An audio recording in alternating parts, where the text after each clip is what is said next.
Not gold. So we're talking about the ideals of sailing here. Oh, I was gonna just pass it back and forth.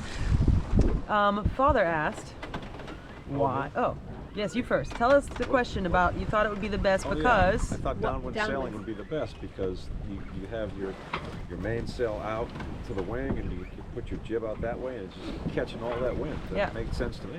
Yeah.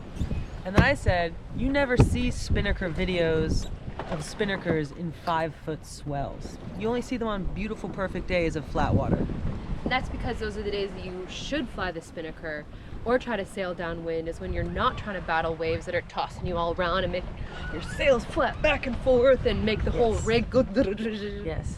It's just not as nice. And so you have this ideal, right, in your head of sailing being like downwind with the trade winds on a perfect flat day, sipping rum cocktails in your bikini. I want some rum. When actually you're like barfing off the side and trying to do battle with the waves. And I feel like if it's a 5-foot wave, you go up and you're like, oh, we have so much wind, and then you go down and there's no more wind. It's like, right?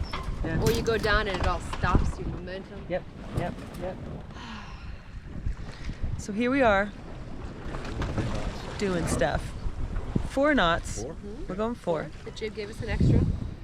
But we're going into shore because that's the way the waves go. And when we go the other way, we might have to turn them around. But tomorrow, we are going to try and fly the spinnaker because if any of these weather things are right for once this week, then we will have less than 2-foot waves. And then we will be okay if we fall in. Yay. Anything else you'd like to say to the people? Sailing's fun. It is fun. Boat, they say. Yeah. Anything else you'd like to say to the people? No.